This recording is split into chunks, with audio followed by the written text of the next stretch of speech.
There is a specific kind of silence that fills a room when you are waiting for a test result. Not the medical kind. The other kind? The kind where you are waiting to find out if your past has finally caught up with you or if you are still running. For 5 years, I thought I had outrun it. I built a new life in a new city. I had a small apartment with a window that faced the sunrise. I had a routine. I had peace. Or at least I had the version of peace you find when you stop looking back. But peace is fragile when it is built on a lie. And lies, they have a way of bleeding into the truth. Before we get into this, please take a moment to like and subscribe. And drop your location and local time in the comments. I want to know where you are right now. Now, let me take you back. I was sitting at my desk on a rainy Tuesday afternoon when my phone lit up. The screen didn't show a number I recognized, but the area code made my stomach drop. It was home. The place I had left behind. I almost didn't answer. I should not have answered, but I did. And a voice on the other end said 3 words that shattered the glass I had carefully built around my heart. Your sister is dying. I didn't ask which sister. I already knew. It was the sister who took everything from me. The sister who looked our parents in the eyes 5 years ago and told a lie so cruel, so complete that they didn't just kick me out of their house, they erased me. To understand why that phone call felt like a death sentence, you have to understand the family I was born into. We weren't rich, but we were comfortable. My father was a contractor, a man of few words who expressed love by fixing things around the house. If a drawer was stuck, he fixed it. If the porch light went out, he fixed it. When I fell off my bike and scraped my knee, he fixed it with a bandage and a nod. He wasn't cold. He was just quiet. His love was in the doing, not the saying. My mother was the heart of the house. She was the one who remembered birthdays, who packed our lunches with little notes inside, who stayed up late sewing costumes for school plays. She had a laugh that sounded like wind chimes. When I was little, I thought she was the most beautiful woman in the world. And then there was Sarah, my sister. She was 2 years younger than me, but in her mind she was the oldest. Sarah had this way about her. She was magnetic. When she walked into a room, people noticed. She had our mother's bright eyes and our father's stubbornness, but mixed together in a way that made her seem untouchable. We shared a room for 15 years. We fought over clothes, over the bathroom, over whose turn it was to do the dishes. But we also shared secrets. We shared a language that only sisters know. When she was sad, I knew before she cried. When I was scared, she would hold my hand under the blanket at night. We were not just sisters. We were each other's witnesses. But there was always something else there. A thread of jealousy that ran underneath the love. I was the quiet one. The reliable one. The one who got good grades and came home on time. Sarah was the fire. She burned bright, but sometimes she burned too close to the sun. She got into trouble. Small things at first, staying out past curfew, failing a test she didn't study for. Our parents would scold her, but they never stayed mad. They couldn't. She was their son, too. I didn't mind, or maybe I did, but I didn't know how to say it. I just knew that when the 3 of them sat in the living room laughing at one of Sarah's jokes, I felt like I was watching a movie instead of living in it. Still, we were a family. And I believed with all my heart that family was forever. I was wrong. It started with a boy. His name was Derek. He was tall, had a crooked smile, and drove a truck that was too loud for our quiet street. He was a year older than me, and when he first looked at me in the school parking lot, I felt like I had been struck by lightning. We started dating. It was innocent, holding hands. Ice cream on Friday nights. He was kind. He was gentle. He made me feel seen, Sarah noticed. At first she just teased me. Oh, look at you, little sister with a boyfriend. I laughed it off. But then the teasing changed. It got sharper. She would find ways to be where we were. If Derek picked me up from the house, Sarah would suddenly be on the porch. If we went to the movies, she would show up with her friends and, coincidentally, sit a few rows behind us. I told myself I was imagining it. I didn't want to believe my sister would try to take something that was mine. But one night I caught them. It was a Saturday. Derek and I were supposed to go to a party. He texted me and said he wasn't feeling well, that he was going to stay home. I was disappointed, but I understood. Later that night, I couldn't sleep. I got up to get a glass of water. The house was dark. I walked past the living room and looked out the front window. Derek's truck was parked at the end of the driveway. But he wasn't in the driver's seat. He was standing by the passenger door. And Sarah was leaning against it, looking up at him, laughing at something he said. And then he leaned in. And he kissed her. I stood there in the dark, holding a glass of water I no longer wanted, and watched my boyfriend kiss my sister. I didn't scream. I didn't cry. I just walked back to my room and sat on my bed until the sun came up. The next morning, I confronted Sarah. I kept my voice low so our parents wouldn't hear. "I saw you," I said. She was brushing her hair. She didn't even flinch. "Saw me what?" "With Derek." She put the brush down and turned to look at me. And for a split second, I saw something flicker in her eyes. Guilt? Shame? I don't know. It disappeared quickly. "It was just a kiss," she said.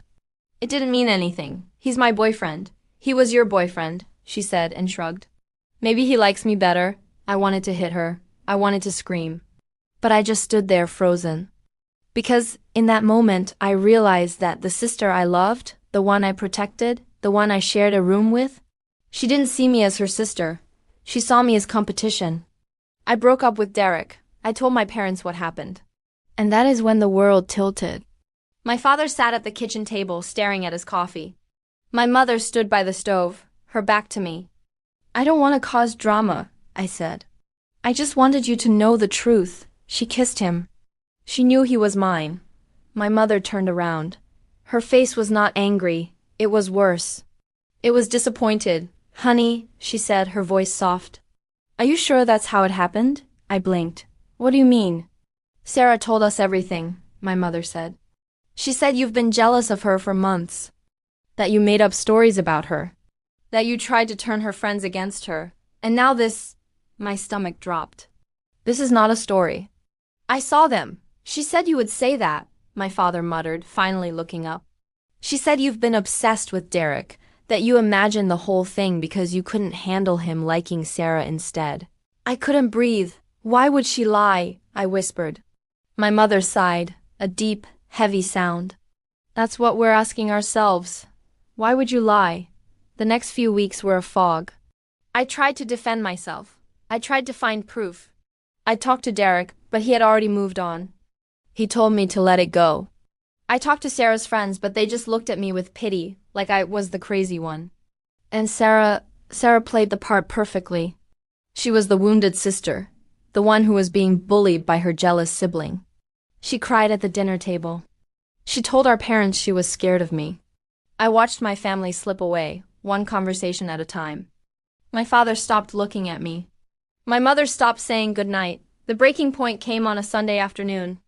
I came home from a walk to find my suitcase packed and sitting by the front door. My mother was standing in the hallway, her arms crossed. "What is this?" I asked. "We can't do this anymore," she said. "The fighting, the lies. It's tearing this family apart." "I'm not lying," I said, my voice cracking. "Mom, please. You have to believe me. Sarah needs stability," she said, as if I hadn't spoken. "She's fragile. Your father and I have decided that it's best if you find somewhere else to stay." I stared at her. "You're kicking me out?" "We're giving you space," she corrected. "To think. To grow up." I looked past her toward the living room. My father was sitting in his chair, staring at the television. He didn't look up, and Sarah was standing in the kitchen doorway. She was watching me, and for the briefest moment she smiled. A small, cold, victorious smile. That smile told me everything. I picked up my suitcase. I walked out the door, and I didn't look back. For 5 years I didn't look back. I moved 3 states away. I changed my number. I blocked them on everything. I told myself they were dead. I built a new life. I got a job at a small marketing firm. I made friends who knew nothing about Sarah or Derek or the parents who chose a lie over their own daughter. I dated a man named Alex who was steady and calm and never made me feel invisible. I was okay. Or at least, I was functional. And then the phone rang. It was a hospital, a social worker. My sister was she had been in a car accident. A bad one. She had internal bleeding. She needed a transfusion.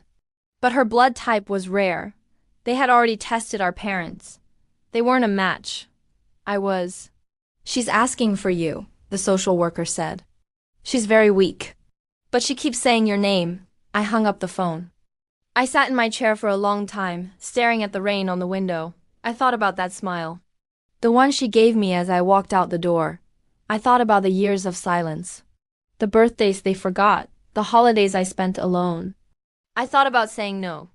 But then I thought about the girl who held my hand under the blanket. The one who shared her candy with me when we were too young to know about jealousy and lies. Somewhere, underneath the monster she became, was that girl still there? I drove to the hospital. The waiting room was small and cold. My parents were sitting in the corner. They looked old, broken. My mother saw me first. Her hand flew to her mouth. "Oh, honey," she whispered. I didn't hug her. I didn't speak to her. I walked past them to the nurse's station. They took my blood. It was easy, painless, a small price to pay for a life. As the blood flowed out of me, I thought about what it meant. She had taken my boyfriend. She had taken my family. She had taken 5 years of my life. And now a part of me was going into her. A part of me would keep her alive. After it was done, a nurse asked if I wanted to see her. I hesitated, but I nodded. Sarah was lying in a bed, hooked up to machines. Her face was pale. Her eyes were closed. She looked small. Smaller than I remembered. I sat down in the chair next to her bed. I didn't say anything. I just sat there. After a long time, her eyes fluttered open.